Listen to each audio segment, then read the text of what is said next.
Hello and welcome to BikeDekho. Now Hero MotoCorp is better known for their motorcycles like the Splendor and the Karizma, but not so much for their scooters. Hero have launched a few motorcycles last year, but now they are concentrating their efforts on winning over the scooter segment with this, the Hero Duet.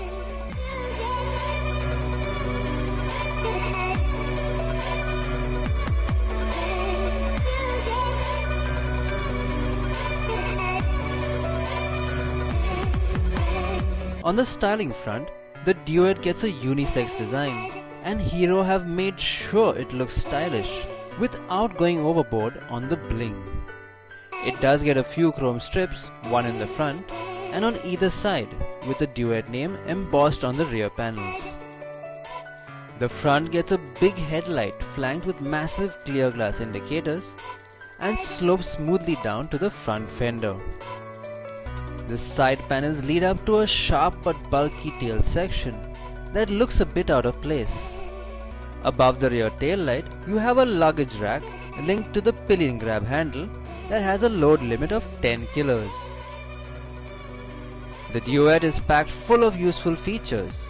It comes with a semi-digital instrument console where the speedometer and the fuel gauge are analog.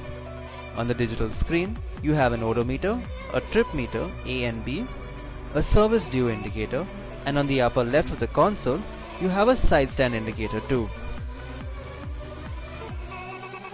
Keeping the daily needs of a scooter rider in mind, the Duet also gets a rear external fuel filler cap, an optional flute cargo box, and a light in the underseat storage box where you also get a USB port to charge your devices.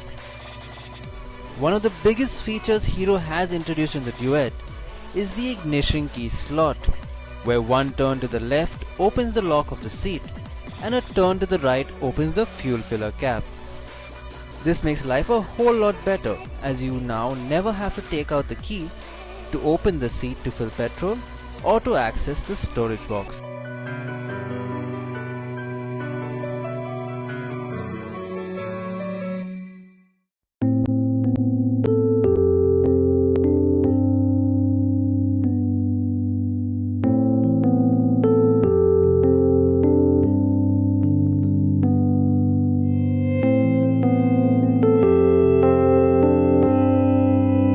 The Duet gets an upgraded version of Hero's 110cc engine that churns out 8 PS of power and 8 Nm of torque.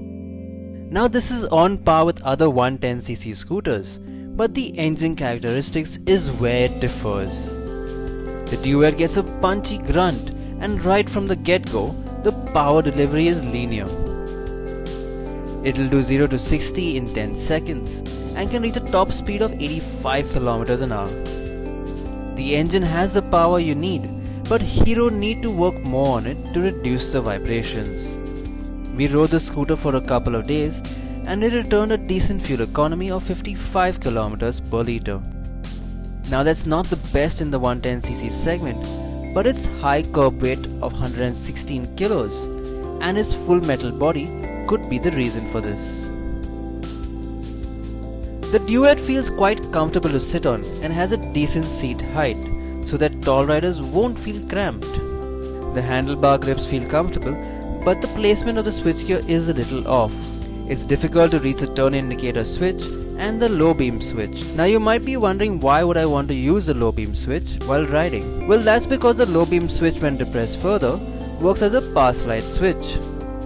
Now this is a good feature that you'll see only on the TVS Jupiter, but owing to the position of the switch, it is difficult to use. Another issue we faced, along with the good acceleration, came some annoying vibrations.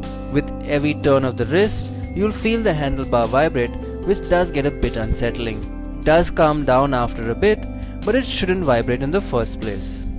On the plus point, Once you accelerate to a higher speed, you'll notice how stable the Duet is for a scooter in this segment. This is due to this added weight from the all-metal body. Hero have done a superb job on the suspension on the Duet. No matter what we threw at it, the telescopic forks in the front and the spring-loaded hydraulic dampener at the rear worked really well. It surprisingly is one of the most comfortable 110cc scooters we've ridden. Braking on the Duet is handled by drum brakes at the front and at the rear, but now you get the help of Hero's integrated braking system. The 110cc scooter category is already very competitive and lucrative. The Duet is Hero's shot at eating into a piece of that pie. It does face stiff competition though from the leaders in this class like the Activa I and the benchmark in this segment, the TVS Scooty Zest. At a price point of Rs 50,000 ex-showroom Mumbai, it is on par with the Activa I, but still more expensive than the Scooty Zest. On the plus point, it does have a full metal body, an integrated braking system and a host of features. Overall, the Duet is a decent scooter and we are looking forward to seeing more products like this come out of the Hero garage. Well, that's all for today. This is Romal for BikeDekho signing off. Do remember to always wear your helmet and don't forget to subscribe to the BikeDekho YouTube channel for more news and reviews.